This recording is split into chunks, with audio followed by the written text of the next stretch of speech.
Hi welcome back. നമ്മുടെ grammar കോഴ്സിലെ 4ാമത്തെ lesson ആണ് ഇന്ന് അപ്ലോഡ് ചെയ്യുന്നത്. ആദ്യത്തെ 3 ലെസണും 3 വീഡിയോസും നിങ്ങൾ കണ്ടു കാണുമെന്ന് കരുതുന്നു. കാണാത്തവർ തീർച്ചയായും കാണാൻ ഞാൻ ലിങ്ക് ഡിസ്ക്രിപ്ഷനിൽ കൊടുക്കാം. അപ്പോൾ ലാസ്റ്റ് വീഡിയോയിൽ നമ്മൾ പഠിച്ചത് സിമ്പിൾ പ്രസൻറ്റ് ടെൻസിനെ കുറിച്ചായിരുന്നു. സിമ്പിൾ പ്രസൻറ്റ് ടെൻസ് എന്ന് പറയുന്നത് നമ്മൾ പൊതുവായ സത്യങ്ങളെക്കുറിച്ച്, ജനറൽ ട്രൂത്ത്സ്, അതുപോലെ തന്നെ നമ്മുടെ ലൈക്ക്, ഡിസ്ലൈക്ക്, ഇഷ്ടങ്ങൾ, അനിഷ്ടങ്ങൾ, ഹാബിറ്റ്സ്, റുട്ടീൻസ്, ഇതെല്ലാം പറയുന്നതിന് വേണ്ടിയാണ് നമ്മൾ സിമ്പിൾ പ്രസൻറ്റ് ടെൻസ് ഉപയോഗിക്കുക. ഇനി ഇന്നത്തെ വീഡിയോയിൽ നമ്മൾ പ്രസൻറ്റ് കണ്ടിന്യൂസ് ടെൻസ് എന്തിനു വേണ്ടിയാണ് ഉപയോഗിക്കുന്നത്, എങ്ങനെയെല്ലാമാണ് ഉപയോഗിക്കുന്നത്, അതെല്ലാമാണ് നമ്മൾ ഇന്ന് നോക്കുന്നത്. അപ്പോൾ നമുക്ക് ആദ്യം തന്നെ പ്രസൻറ്റ് കണ്ടിന്യൂസ് ടെൻസിൻ്റെ ഫോം നോക്കാം. പ്രസൻറ്റ് കണ്ടിന്യൂസ് എന്ന് പറയുമ്പോൾ തന്നെ നമുക്കറിയാം തുടർച്ചയായിട്ടുള്ള, തുടർന്നുകൊണ്ടിരിക്കുന്ന ഒരു പ്രവൃത്തിയാണ്, അതാണ് കണ്ടിന്യൂസ്. അപ്പോൾ തുടർച്ചയായി നടക്കുന്ന ഒരു പ്രവൃത്തിയെക്കുറിച്ച് പറയുന്നതിന് വേണ്ടിയാണ് നമ്മൾ പ്രസൻറ്റ് കണ്ടിന്യൂസ് ടെൻസ് ഉപയോഗിക്കുക. അതിൻ്റെ ഫോം അത് നമ്മൾ പ്രസൻറ്റ് കണ്ടിന്യൂസ് ടെൻസസ് എല്ലാം, അതിപ്പോൾ പ്രസൻറ്റ് കണ്ടിന്യൂസ് ആയാലും പാസ്റ്റ് കണ്ടിന്യൂസ് ആയാലും നമ്മൾ ING ഫോംസ് ഉപയോഗിച്ചിട്ടാണ് ഉണ്ടാക്കുന്നത്. അപ്പോൾ പ്രസൻറ്റ് കണ്ടിന്യൂസ് എന്ന് പറയുമ്പോൾ നമ്മൾ ING ഫോമിന് മുന്നിൽ ഒരു പ്രസൻറ്റ് ടെൻസിൽ യൂസ് ചെയ്യുന്ന ഒരു ഓക്സിലറി വെർബ്. അപ്പോൾ നമ്മളിവിടെ ഉപയോഗിക്കുക ഈസ്, ആം, ആർ, ഈ 3 ഓക്സിലറീസിൽ ഏതെങ്കിലും ഒന്നാണ്. ഈ 3 ഓക്സിലറീസും പ്രസൻറ്റ് ടെൻസിൽ മാത്രം യൂസ് ചെയ്യുന്നതാണ്.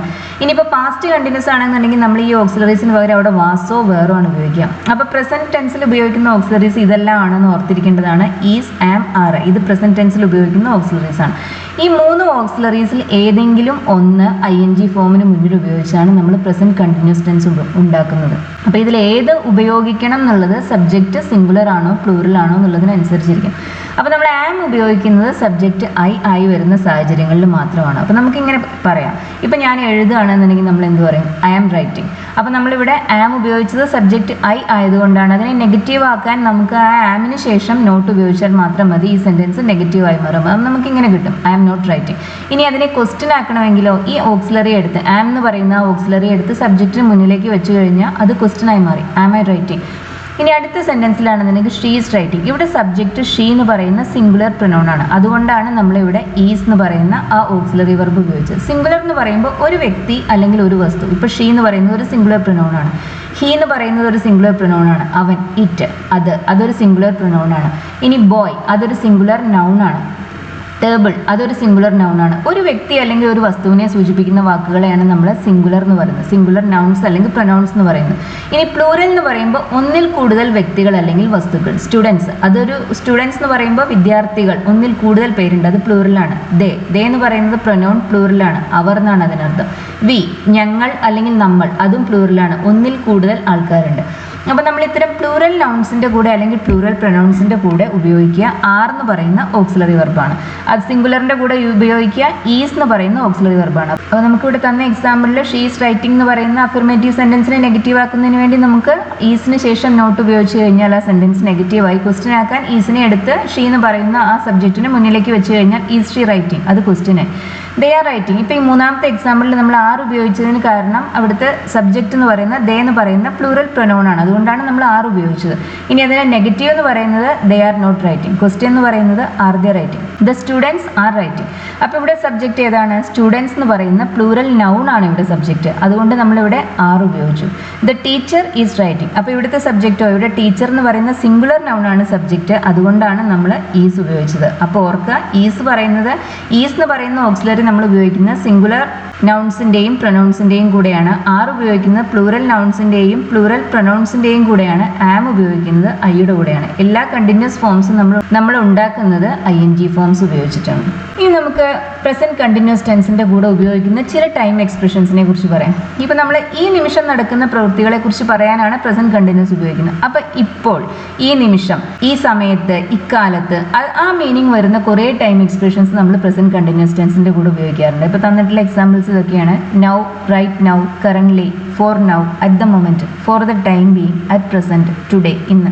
അപ്പോൾ ഈ വാക്കുകൾക്കെല്ലാം ഏകദേശം ഇപ്പോൾ എന്ന് പറയുന്ന ചെറിയ ചെറിയ വ്യത്യാസങ്ങൾ ഉണ്ടായിരിക്കും. ഏകദേശം മീനിങ് അത് തന്നെയാണ്. ഈ നിമിഷത്തിൽ, ഇപ്പോൾ, അതെല്ലാമാണ് ഈ വേർഡ്സിൻ്റെ അർത്ഥം, ഈ എക്സ്പ്രഷൻസിൻ്റെ അർത്ഥം. ഇപ്പോൾ ഇത്തരം എക്സ്പ്രഷൻസ് നമ്മൾ പ്രസൻറ്റ് കണ്ടിന്യൂസിൻ്റെ കൂടെ വളരെ കോമൺ ആയിട്ട് യൂസ് ചെയ്യും. ഇനി നമുക്ക് പ്രസൻറ്റ് കണ്ടിന്യൂസ് ടെൻസസിൻ്റെ യൂസസ് നോക്കാം. ഈ നിമിഷം നടന്നുകൊണ്ടിരിക്കുന്ന പ്രവൃത്തികളെ കുറിച്ച് പറയാനാണ് പ്രസൻറ്റ് കണ്ടിന്യൂസ് ഉപയോഗിക്കുന്നത്. ഇപ്പം ഞാൻ എന്താ ചെയ്യുന്നത്, ഞാൻ സംസാരിക്കുകയാണ്, ഐ എം സ്പീക്കിംഗ്.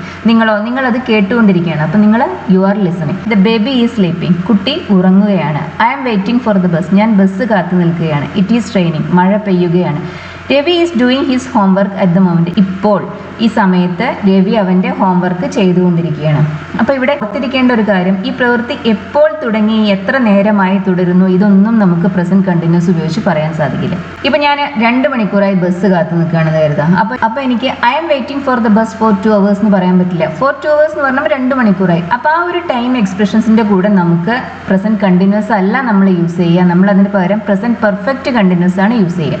ഇത് നമുക്ക് വേറൊരു ലെസണിൽ പഠിക്കും. അപ്പോൾ 2 മണിക്കൂറായി വെയിറ്റ് ചെയ്യുന്നു എന്ന് പറയുമ്പോൾ ഞാൻ കാത്തു നിൽക്കാൻ തുടങ്ങിയിട്ട് 2 മണിക്കൂറായി. 2 മണിക്കൂർ മുന്നെയാണ് ഞാൻ കാത്തു നിൽക്കാൻ തുടങ്ങിയത്. അതിന് ശേഷം ആ 2 മണിക്കൂർ മുമ്പ് തൊട്ട് ഈ നിമിഷം വരെയും കണ്ടിന്യൂ ചെയ്യുന്ന ഒരു ആക്ടിവിറ്റിയാണ്. അല്ലേ, അത് അത്തരം ഐഡിയാസ് എക്സ്പ്രസ് ചെയ്യുന്നതിന് വേണ്ടി നമുക്ക് ഒരിക്കലും പ്രസന്റ് കണ്ടിന്യൂസ് ഉപയോഗിക്കാൻ പറ്റില്ല. പ്രസന്റ് കണ്ടിന്യൂസ് ഈ നിമിഷം എന്ത് നടക്കുന്നു എന്ന് പറയുന്നതിന് വേണ്ടിയാണ് ഉപയോഗിക്കുന്നത്. അപ്പോൾ നമ്മൾ സിൻസ് മോർണിംഗ്, രാവിലെ തൊട്ട്, അല്ലാതെ ഫോർ 2 hours, ഫോർ 2 weeks, 2 ആഴ്ചയായി, 2 മണിക്കൂറായി, ഇത്തരം ടൈം എക്സ്പ്രഷൻസിൻ്റെയൊക്കെ കൂടെ നമ്മൾ പ്രസന്റ് പെർഫെക്റ്റ് കണ്ടിന്യൂസ് ആണ് ഉപയോഗിക്കുക. പ്രസന്റ് പെർഫെക്റ്റ് കണ്ടിന്യൂസ് എന്ന് പറയുമ്പോൾ ഹാവ് ബീൻ പ്ലസ് ING. അപ്പോൾ നമുക്ക് 2 മണിക്കൂറായി ബസ് കാത്തു നിൽക്കുന്നു എന്ന് പറയണമെങ്കിൽ നമ്മൾ പറയേണ്ടത് I am waiting for the bus for 2 hours എന്നല്ല, I have been waiting for the bus for 2 hours എന്ന് തന്നെ വേണം പറയാൻ. പ്രസന്റ് കണ്ടിന്യൂസിന്റെ കൂടെ നമുക്ക് ഉപയോഗിക്കാവുന്ന time expressions now, these days, at the moment, nowadays, അതൊക്കെയാണ്.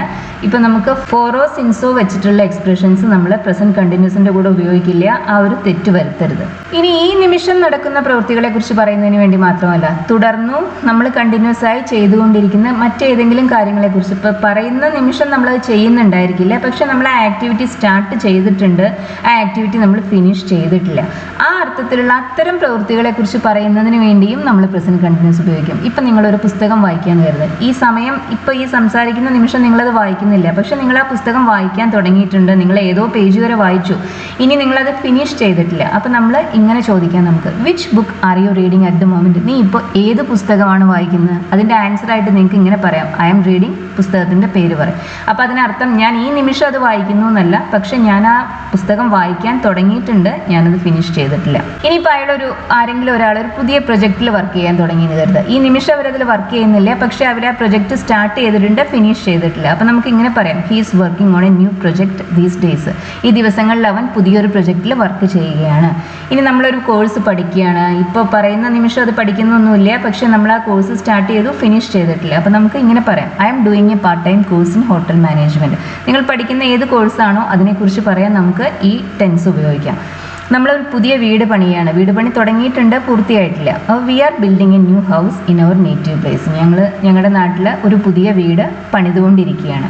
ഇനിയിപ്പോൾ നമ്മളത് പണി പൂർത്തിയായെങ്കിൽ നമ്മൾ പറയാം വി ഹാവ് ബിൽറ്റ് എന്നാണ് പറയുക. ആ ടെൻസിനെ കുറിച്ച് നമ്മൾ അടുത്ത ലെസണിൽ പഠിക്കും. ഇപ്പോൾ പണി നടന്നുകൊണ്ടിരിക്കുകയാണെന്ന് സൂചിപ്പിക്കുന്നതിന് വേണ്ടിയാണ് നമ്മൾ ഇവിടെ പ്രസന്റ് കണ്ടിന്യൂസ് ഉപയോഗിച്ച്. നേരത്തെ പറഞ്ഞ പോലെ തന്നെ 6 മാസമായി ഞങ്ങൾ വീട് പണിയാണെന്നും നമുക്ക് പ്രസന്റ് കണ്ടിന്യൂസ് ഉപയോഗിച്ച് പറയാൻ പറ്റില്ല. അപ്പോൾ 6 മാസമായി, ഫോർ 6 months, അല്ലെങ്കിൽ സിൻസ് ജാനുവരി, അത്തരം എക്സ്പ്രഷൻസ് ഒന്നും നമുക്ക് പ്രസന്റ് കണ്ടിന്യൂസിൻ്റെ കൂടെ ഉപയോഗിക്കാൻ പറ്റില്ല. അത്തരം എക്സ്പ്രഷൻസിൻ്റെ കൂടെ, ഫോറും സിൻസ് ഉപയോഗിക്കുന്ന എക്സ്പ്രഷൻസിൻ്റെ കൂടെ നമ്മൾ പ്രസന്റ് പെർഫെക്റ്റ് കണ്ടിന്യൂസ് ആണ് യൂസ് ചെയ്യുന്നത്. ഇനി പ്രസന്റ് കണ്ടിന്യൂസിൻ്റെ മറ്റൊരു യൂസാണ് മാറിക്കൊണ്ടിരിക്കുന്ന സാഹചര്യങ്ങളെ കുറിച്ച് പറയാൻ നമ്മൾ ഈ ടെൻസ് ഉപയോഗിക്കും. Prices are increasing. വില കൂടിക്കൊണ്ടിരിക്കുകയാണ്. വില എന്ന് പറയുന്നത് മാറി മറിയുന്ന ഒരു സംഭവമാണ്, അല്ലേ? അപ്പോൾ വില കൂടിക്കൊണ്ടിരിക്കുകയാണ് എന്നാണ് ഈ sentence. The weather is getting hotter. ചൂട് കൂടിക്കൊണ്ടിരിക്കുകയാണ്, കാലാവസ്ഥ കൂടുതൽ ചൂടായിക്കൊണ്ടിരിക്കുകയാണ്. It is getting darker. ഇരുട്ടായിക്കൊണ്ടിരിക്കുകയാണ്. അപ്പോൾ ഈ ലാസ്റ്റ് എക്സാമ്പിൾസിൽ ആ ഗെറ്റിംഗ് എന്ന് പറയുന്ന ആ യൂസർ ശ്രദ്ധിക്കുക. നമ്മൾ ഇംഗ്ലീഷിൽ ചേഞ്ചിനെ കുറിച്ച് പറയാൻ ഏറ്റവും അധികം ഉപയോഗിക്കുന്ന ഒരു പ്രയോഗമാണിത്, ഈസ് ഗെറ്റിംഗ്. അപ്പോൾ നമുക്കിങ്ങനെ പറയാം, അപ്പോൾ എനിക്ക് ദേഷ്യം വന്നുകൊണ്ടിരിക്കുകയാണെന്നുണ്ടെങ്കിൽ ഐ എം ഗെറ്റിംഗ് ആംഗ്രി. എനിക്ക് ദേഷ്യം വന്നുകൊണ്ടിരിക്കുകയാണ്. വിശക്കുകയാണെന്നുണ്ടെങ്കിൽ ഐ എം ഗെറ്റിംഗ് ഹംഗ്രി. അങ്ങനെ പറയാം നമുക്ക്. ദാഹിക്കുകയാണെന്നുണ്ടെങ്കിൽ ഐ എം ഗെറ്റിംഗ് തേഴ്സ്റ്റി. ചൂട് കൂടുകയാണെന്നുള്ളതിന് ഇറ്റ് ഈസ് ഗെറ്റിംഗ് ഹോട്ടർ. തണുപ്പ് കൂടുകയാണെന്നുള്ളതിന് ഇറ്റ് ഈസ് ഗെറ്റിംഗ് കോൾഡർ. കല്യാണം കഴിക്കുന്നതിനെ കുറിച്ച് പറയുന്നതിന് വേണ്ടിയും നമ്മൾ ഗെറ്റിംഗ് ആണ് ഉപയോഗിക്കുക. They are getting married next month. അവർ അടുത്ത മാസം കല്യാണം കഴിക്കുകയാണ്. They are marrying next month എന്ന് പറയരുത്. നമുക്കിവിടെ ആവശ്യമുള്ളത് ആർ ഗെറ്റിംഗ് എന്ന് പറയുന്ന ആ എക്സ്പ്രഷനാണ്. പ്രീ പ്ലാൻഡ് ഫ്യൂച്ചർ ഇവന്റ്സിനെ കുറിച്ചും, അതായത് നടക്കാൻ പോകുന്ന കാര്യങ്ങളുടെ അറേഞ്ച്മെന്റ്, തീരുമാനം ഇപ്പം തന്നെ നിലവിലുണ്ട് എന്നുണ്ടെങ്കിൽ അത്തരം പ്രവൃത്തികളെ കുറിച്ച് പറയുന്നതിന് വേണ്ടിയും നമ്മൾ പ്രസന്റ് കണ്ടിന്യൂസ് ആണ് ഉപയോഗിക്കുക. ഇപ്പോൾ തന്ന എക്സാമ്പിൾ നോക്കൂ, I am seeing the dentist tomorrow. ഞാൻ നാളെ ഡെന്റിസ്റ്റിനെ കാണാൻ പോവുകയാണ്. ഡെന്റിസ്റ്റിനെ ഞാൻ നാളെയേ കാണുന്നുള്ളൂ, അതൊരു ഫ്യൂച്ചർ ഇവന്റ് ആണ്. പക്ഷെ ഞാൻ ആ തീരുമാനം ഇന്ന് തന്നെ എടുത്തു കഴിഞ്ഞിട്ടുണ്ട്. അപ്പോൾ തീരുമാനം ഇപ്പം തന്നെ നിലവിലുള്ളത് കൊണ്ട് ഞാനിവിടെ I will see the dentist tomorrow എന്നല്ല പറയുക. അതിന് പകരം ഞാൻ പറയുക I am seeing the dentist tomorrow എന്നാണ്. ഇത് ഓൾറെഡി തീരുമാനിച്ച് കഴിഞ്ഞ ഒരു ഫ്യൂച്ചർ ഇവൻ്റാണ്. അപ്പോൾ I will see the dentist tomorrow എന്ന് പറഞ്ഞാൽ അത് അത്ര വലിയ തെറ്റാണെന്ന് ചോദിച്ചാൽ അത്ര വലിയ തെറ്റല്ല. പക്ഷേ ഇവിടെ ഇത്തരം സിറ്റുവേഷൻസിൽ പ്രസൻറ്റ് കണ്ടിന്യൂസ് ഉപയോഗിക്കുമ്പോഴാണ് നമ്മുടെ സ്പീച്ച് കുറച്ചുകൂടി നാച്ചുറലായിട്ട് അത് ഇംഗ്ലീഷ് നല്ലതുപോലെ അറിയുന്ന ഒരാൾക്ക് തോന്നുക.